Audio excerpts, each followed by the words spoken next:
Mình đã ngâm đỗ đỏ được một lúc rồi. Xem đỗ đen này nào. Ngâm như này thì khi nấu chè nó sẽ nhanh hơn. Bây giờ mọi người đang giữ ngói ở trong nhà, mình ở nhà tranh thủ nấu chè mang vào đấy cho mọi người lúc nghỉ giải lao mọi người ăn. Nữa chắc là mình sẽ đi mua thêm một chút hoa quả nữa.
Mình phải ninh lâu lâu một chút để cho nó kỹ kỹ ăn được ngon.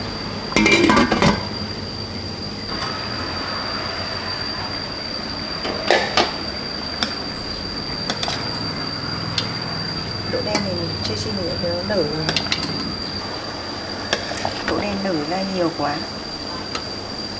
Tí nữa mà mình cho thêm đường vào ăn sẽ cực kỳ là ngon đấy.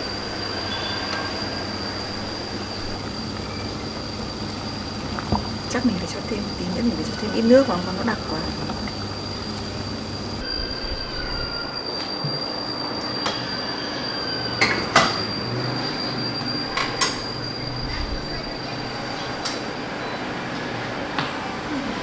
Không biết là mình đâu rồi nhỉ?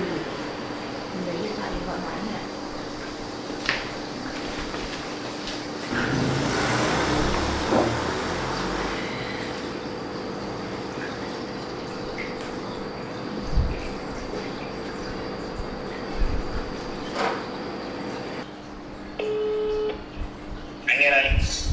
Anh ơi, ở trong đấy đang làm đến đâu rồi anh? Ở trong nhà thì mọi người đang hơi khó rồi. Sắp xong chưa anh? Mới đưa được 1/3 thôi. Vâng. Sáng em cũng vừa đi chợ mua được một ít đỗ. Ngon lắm, đỗ ở trong làng họ mang ra ấy. Nên là bảo là nấu ít chè đỗ đen, đậu đỏ đấy để mang vào trong cho mọi người giải nhiệt lúc nào mà nghỉ giải lao. Nhưng mà chắc phải một lúc nữa em mới nấu xong.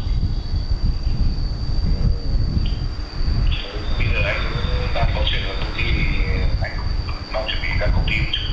Để tí nữa nếu mà anh xong việc thì anh ra anh chở em vào. Vâng, nếu mà anh bận thì anh cứ làm đi, còn không thì em đi bộ vào cũng được mà, cũng không có quá xa đâu. Em đang bảo là mua thêm ít hoa quả nữa. Cũng được. Vì sáng nay cũng mua nước cho mấy anh em đây uống rồi. Dạ vâng. Em nấu chè mang vào cho các chú thì cũng được. Vâng, em định mua thêm quả dưa hấu nữa anh ạ. Vâng. Mấy hôm nay cũng hỏi các chú nào cũng vất vả. Vâng. Thế anh nếu mà anh bận ra công ty thì anh cứ ra đi nhá, xong tí nữa em vào đấy em mang cho các chú ở trong đấy là được. Vâng. Vâng ạ. Vâng, thì anh nhá. Vâng.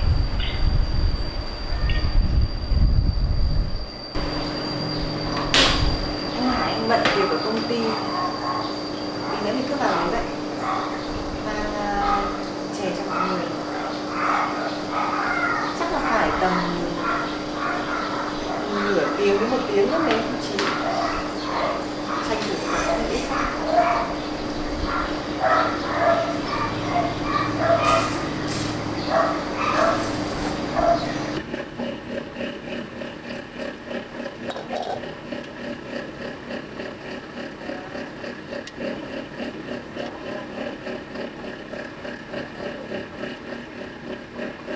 Rồi. Đã cho đường vào đây được.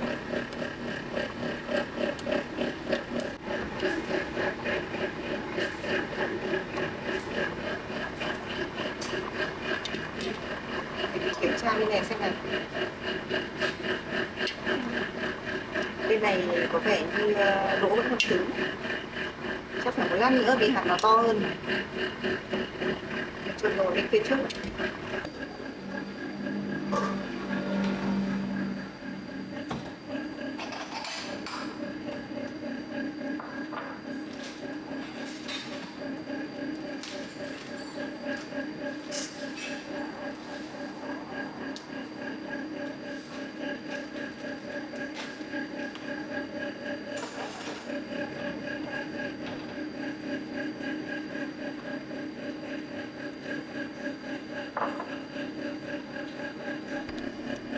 sẽ cho cái bột sắn dây này vào trong chè để tạo cái độ sánh để cho chè nó được ngon hơn.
Sạch sạch.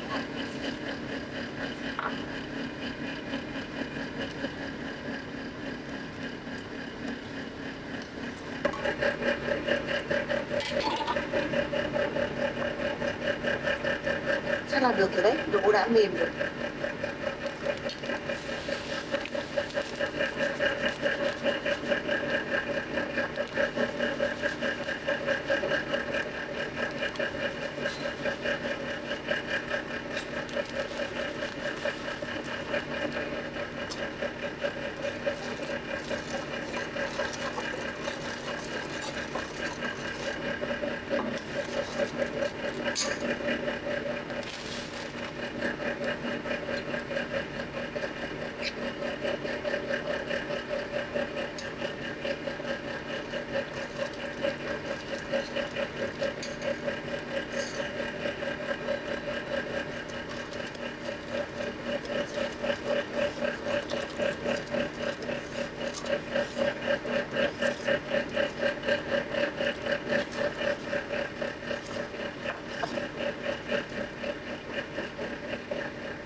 Nguội một lát nữa mình sẽ múc một cốc vào thêm.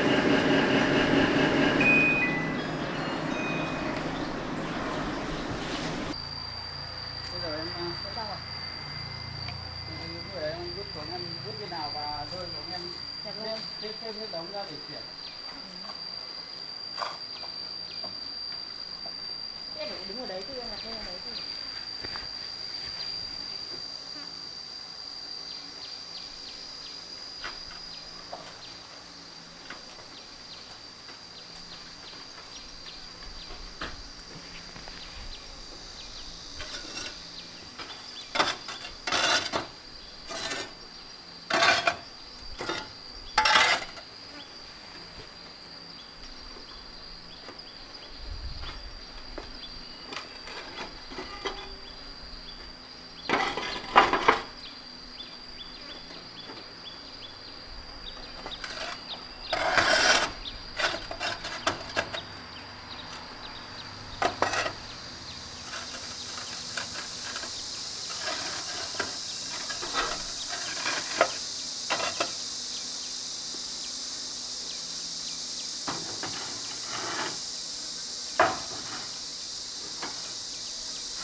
Thử nhá. Ôi đi. Cái đỡ đi. Nó lẩy lên đấy.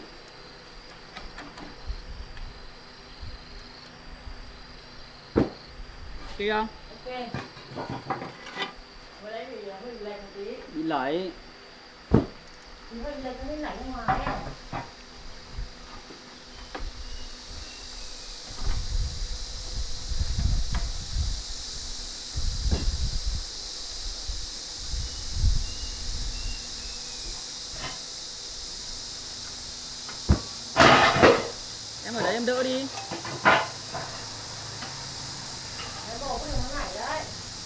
Đẩy lên đâu, bỏ tay ra, ném lên nó đẩy lên thì đỡ.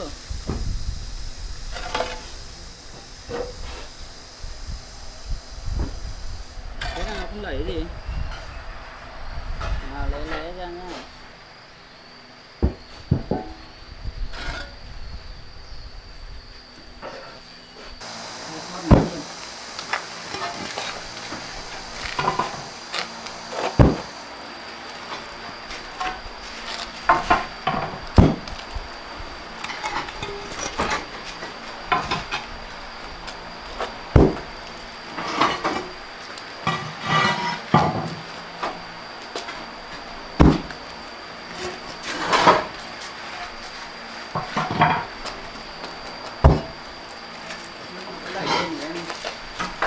Không kịp ấy, em nhảy nhanh lắm.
lên trên dưới rồi.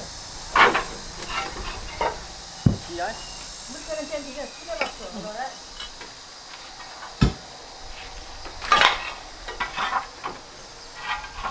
Bỏ đi cái đầu ra tí.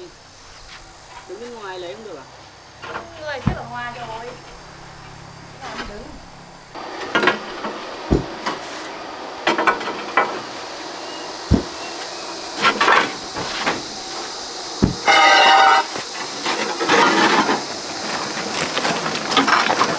Đánh cửa này giống cái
Bây giờ mình cũng đã trả xong khách rồi.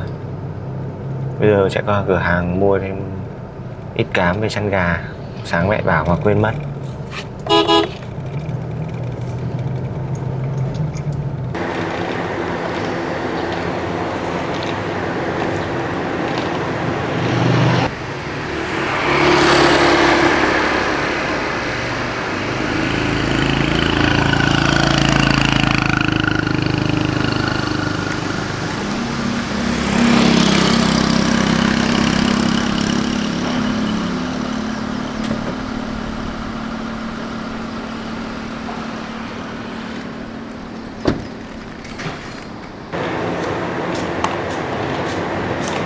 Toàn à? Anh Sơn, anh đi đâu ấy? Anh ra mua túi cám, để cho anh túi cám gà. Vâng. Nay mình em trực đây à? Vâng ạ, hôm nay có mình em. Có cả bạn nhân viên bạn ở bên trong kia nữa. Đây là anh lấy cám này. Dân gửi đây. Nay anh không đi làm anh? Có, anh vừa đi về qua đây mua cho mẹ gọi mua. Vâng. Gửi tiền. 100 anh ạ. Nhà mình nuôi cả gà ấy. Có mà, mẹ nuôi lâu mà. Chẳng qua là trước anh vào đây mua thì toàn mấy bạn nhân viên bán. Nay mới gặp em ở đây. Vâng, em cũng ít khi ở đây. Anh về đây. Vâng ạ. Mà anh Sơn ơi, anh có việc gì bận không ạ? Anh có bận gì không? Anh thì không, bây giờ đi về thôi. Sao, có việc gì ấy? Em có chút việc muốn hỏi anh. Nếu mà anh không có việc gì bận thì đi ra quán nước anh em mình ngồi nói chuyện một chút. Em có một chút chuyện muốn hỏi anh. Ok thôi. Đi ra đấy ngồi cho nó mát anh ạ. Ở đây hơi nóng, để em nhờ bạn nhân viên bà ấy trông hộ. Thôi ra lấy cho tiện. Vâng. Chị ơi, trông quán của em với ạ.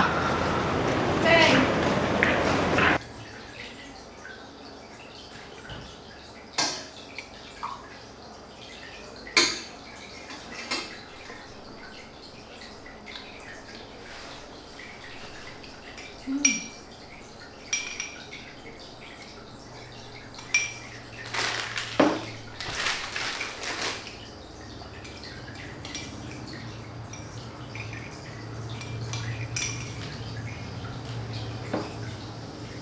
làm một bát này để dành tối em đi học về thì mình đi với cả anh Hải cùng nhau.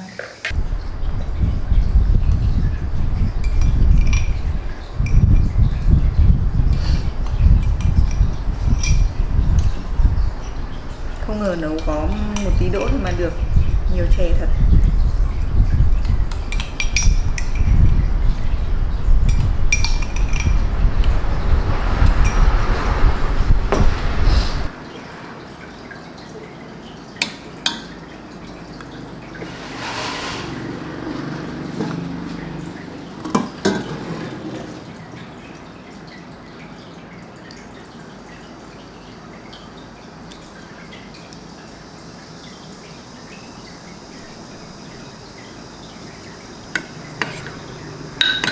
Chỗ này để tối ăn.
gần đây nhà này cũng có trẻ con, có cho nó đi ăn chè đúng này.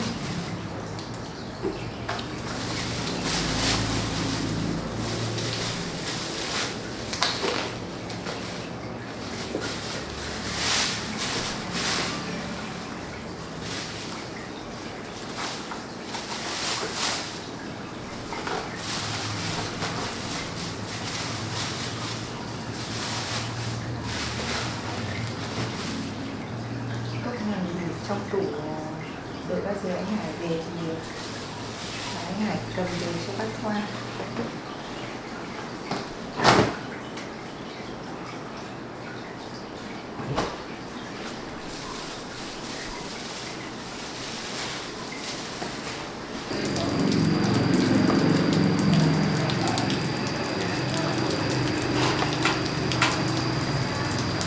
Đây, hai đứa bé đâu rồi? Đang ngủ rồi. Vâng, đây cháu nấu có chè cháu. Đây không người tính đưa cho hai đứa bé cháu nhé. Cháu đi luôn đây. Ra lại.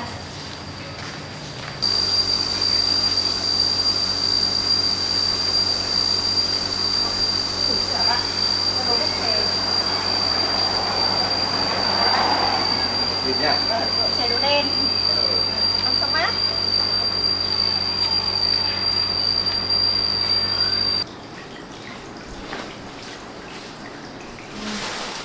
Mình đi làm thế tự xong rồi đi luôn.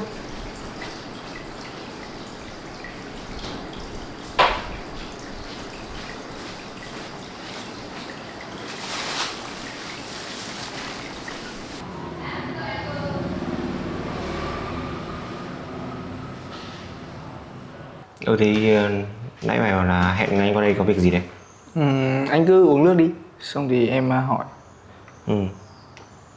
Nay được quốc khách nào chưa anh?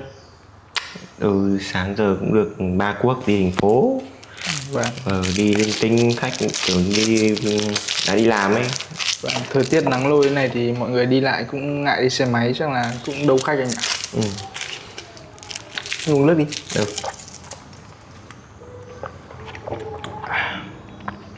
Thực ra là chuyện này cũng liên quan đến gia đình nên là em cũng không muốn nói chuyện ở cửa hàng, nên là em hẹn anh ra đây để anh em mình nói chuyện. Thế à? Thế em cứ nói đi. Dạo này nhà mình có chuyện gì phải không anh? Em thấy Trang dạo này hơi khác so với mọi khi. Vì bình thường mà không có chuyện gì thì tâm trạng của Trang sẽ không như mấy ngày hôm nay. Nhưng mà em hỏi thì cô đấy không nói, cô đấy chỉ bảo là tháng này doanh thu spa hơi thấp nên là hơi buồn thôi. Thì chắc là nó cũng buồn về cái chuyện doanh thu thấp thôi. Chứ hôm trước anh xuống ấy thì nó cũng kể chuyện với anh thì nó cũng bảo là tháng này doanh thu kém hơn tháng trước. Thì anh cũng bảo anh động viên là thôi thì kinh doanh mà, lúc nọ lúc kia thì nó cũng có những cái tháng đông ấy, những cái tháng thì nó cũng vắng một tí. Thì thôi thì phải cố gắng để làm thôi. Bây giờ con cái rồi thì làm tùy sức mình thôi, làm đến đâu thì làm. Em nghĩ là sẽ có một chuyện gì đấy khác ngoài cái chuyện doanh thu ở spa. Tại vì em nhìn Trang, em thấy Trang buồn lắm. Bây giờ thì em với Trang cũng đã đăng ký kết hôn rồi, thì em cũng là người trong gia đình rồi, cho nên là có chuyện gì thì anh với Trang đừng có giấu em. Bây giờ thì em lấy Trang rồi thì anh là anh trai của Trang thì em cũng coi anh như kiểu là anh ruột của em luôn. Cho nên là mọi người đừng có giấu em chuyện gì. Thực ra là anh với Trang thì cũng chẳng có chuyện gì, dạo này chẳng có chuyện gì cả. Anh cũng chưa rõ được là Trang buồn gì, anh cứ nghĩ là những người đoàn mình doanh thu thôi. Anh nói thế thì em cũng yên tâm rồi. Tại vì em tin tưởng anh. Mấy ngày nay thì em cũng lo lắng cho Trang, sợ Trang có chuyện gì buồn mà giấu em không nói. Mà hôm nay hỏi anh thì anh bảo không có chuyện gì thì em cũng yên tâm rồi. Tại vì em tin tưởng anh tuyệt đối. Em uống nước đi. Vâng.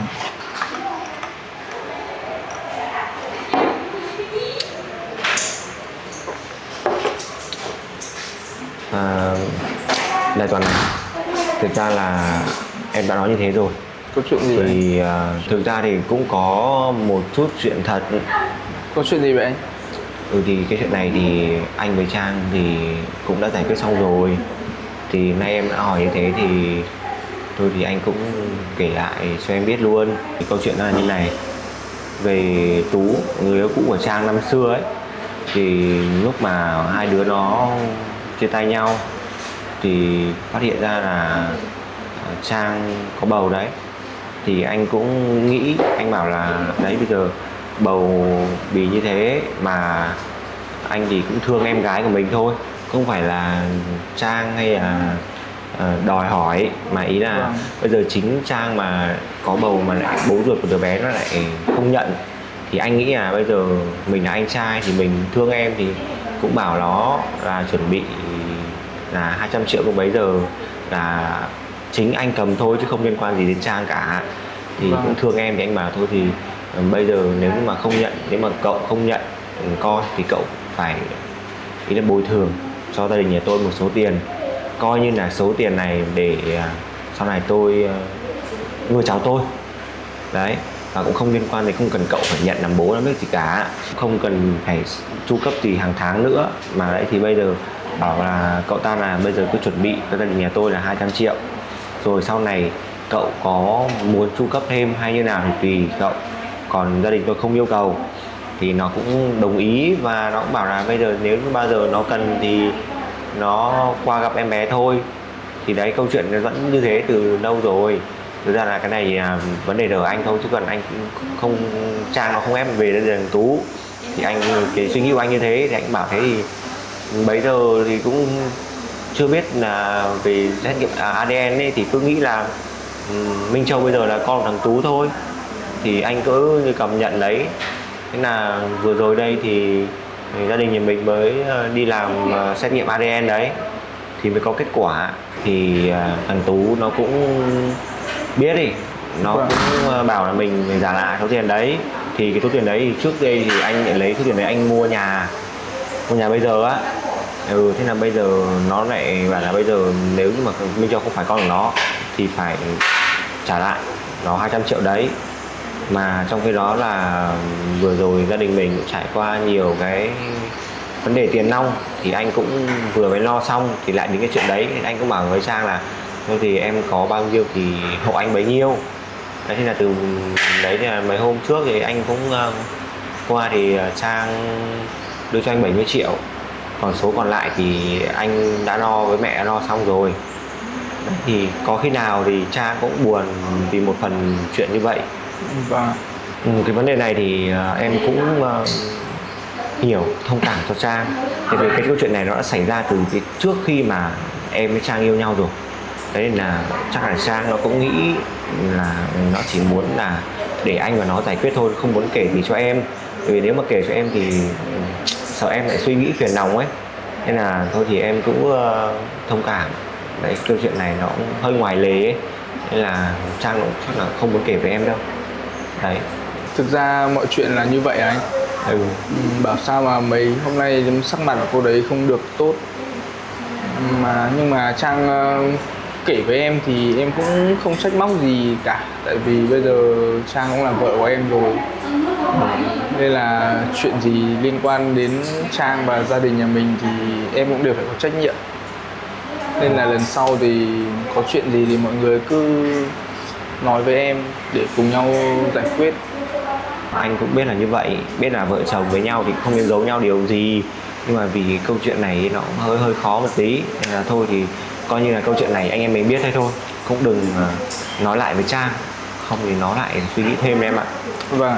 Bây giờ một mình nuôi con nữa thì đến đấy thì thôi thì kệ. Bây giờ chuyện gì qua thì cơ bản là anh và Trang cũng đã giải quyết xong rồi. Đấy, bây giờ anh kể lại cho em biết là như vậy thôi. Vâng, thôi được rồi, anh đã nói thế thì em sẽ không nói lại với Trang nữa. Thôi bây giờ uống nước đi anh.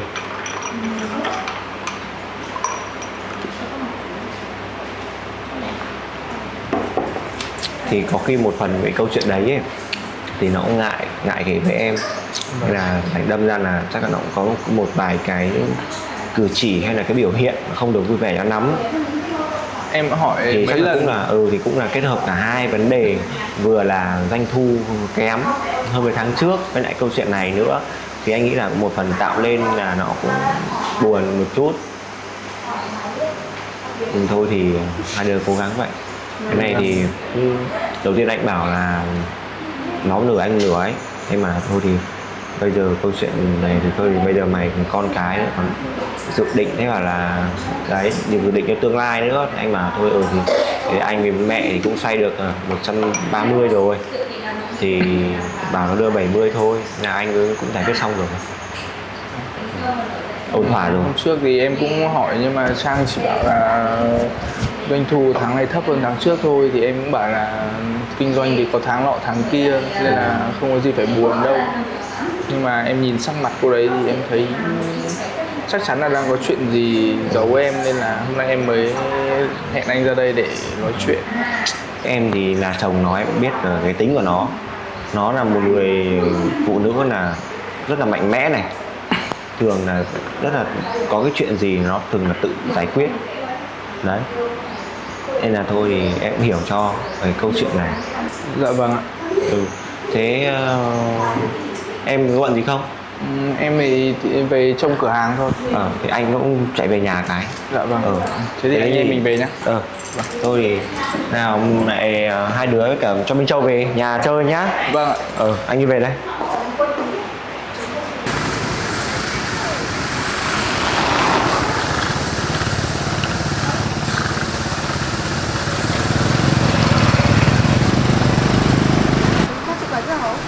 Vâng, hỏi hỏi thế này ạ. Vâng, đây cho mày này, chị lấy cho mày.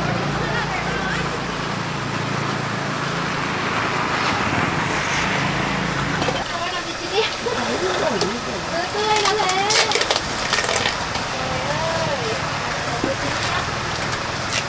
Trời ơi, tươi gói lên rồi như này.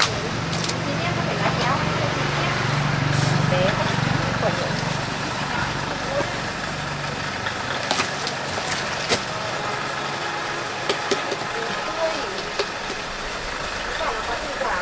Vâng, bao tiền một cân này? 18.000 triệu. Đây 72.000, 70.000 thôi.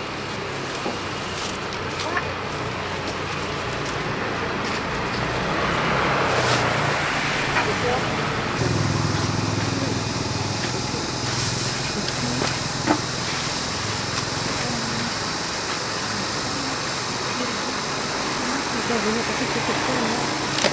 Thêm gì không ạ?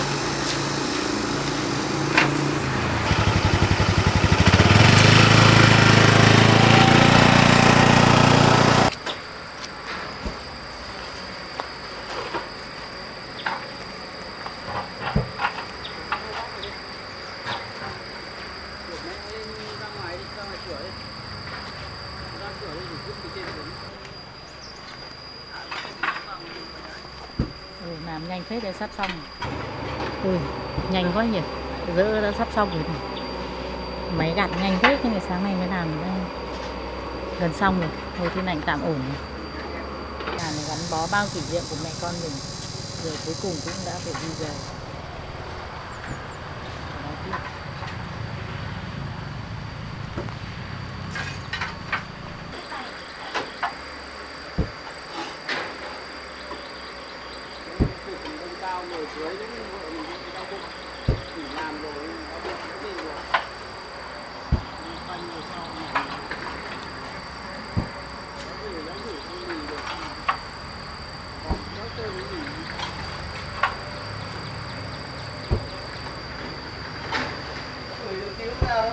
Để mình đi tháng à? Còn cái cứ, để xem.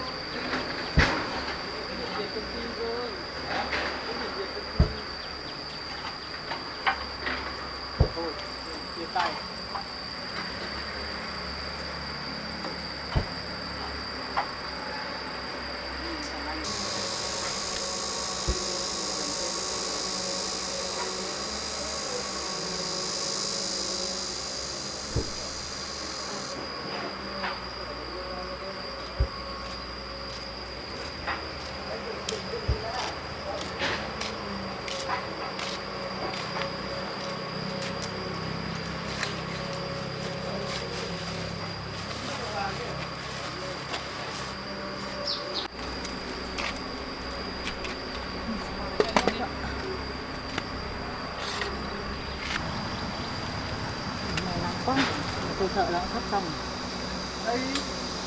đủ tiếng nữa.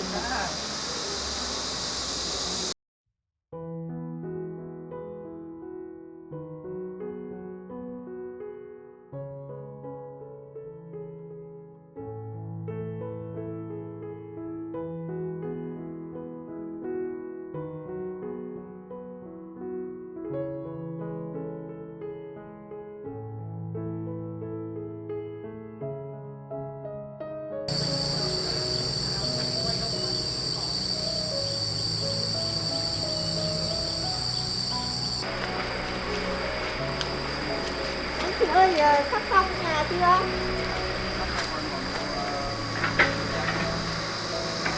Thế anh ra ngoài này uống nước. Quay ở đâu?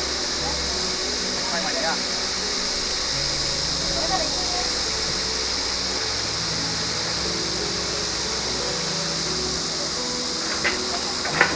Không. Không đi cùng với không mất. Ơ, bác đến đây lâu chưa? Bác vừa đến một lúc. Cháu vào đây cháu không để ý. Anh chị ơi ra đây ngồi. Cháu vừa vào kia nên là cháu không để ý ra chỗ đây. Cháu mang vào đây. Nấu cải chè ra.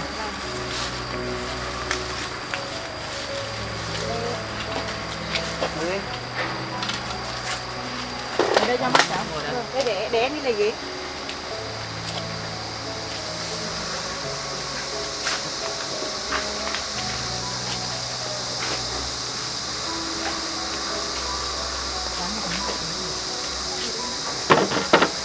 Để cho con.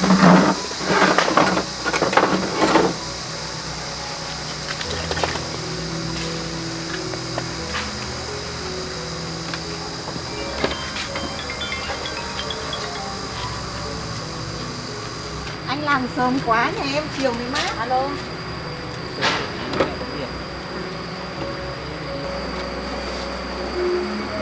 Chè đến đây. Đúng tủ rồi. Bác ơi, ăn đi.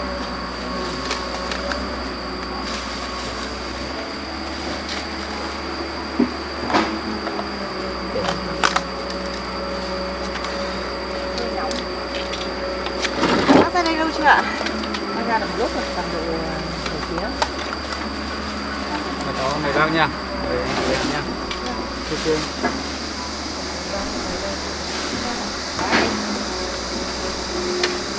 Ngủ không phải trưa nữa.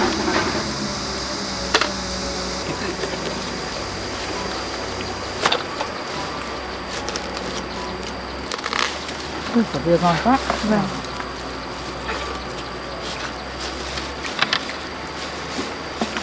Cho cháu mượn cái đĩa kia thôi.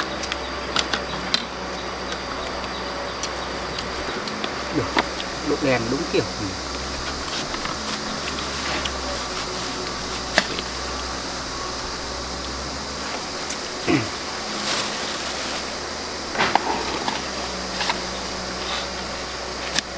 Ăn đi chơi bác.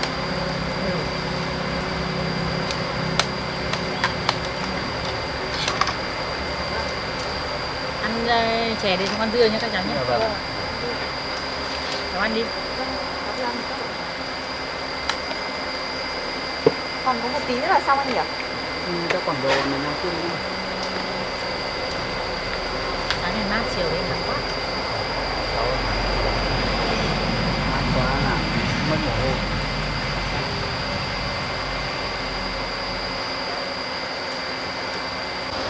Bác đi với ai ra rồi ạ?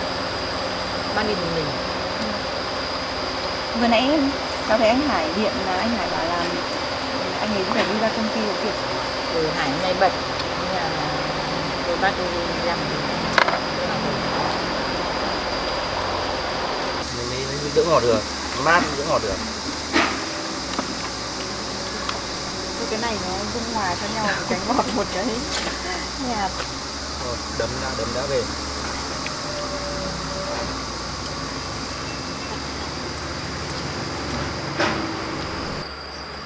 Ăn đi cho con chè.